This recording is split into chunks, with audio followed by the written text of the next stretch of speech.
അമ്മേ, അവിനാശേട്ടൻ എന്നെ അടിച്ചമ്മേ. ഇത് എനിക്ക് ഈ കല്യാണം വേണ്ടമ്മേ. ഇത് സെറ്റാവൂന്ന് തോന്നണില്ല. ആ, ഇതാ ഇപ്പൊ നന്നായത്.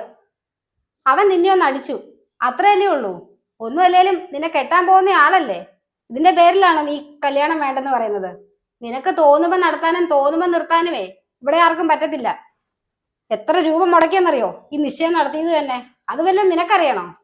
നിനക്ക് തോന്നിയ പോലെ നടക്കാനായിരിക്കും അല്ലേ? നീ വല്ല കുരുത്തക്കേടും കാണിച്ചും അവൻ വല്ല ഒരെണ്ണം തന്നു കാണും. അതിനായിരിക്കും ഈ ഒരു കല്യാണം നിർത്താൻ നീ പറഞ്ഞോണ്ട് വന്നേക്കുന്നത്.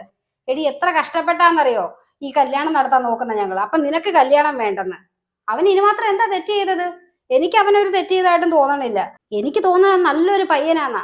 അതുകൊണ്ടാണ് നീ കുരുത്തക്കേട് കാണിച്ചപ്പോ അവൻ ഒരെണ്ണം തന്നത്.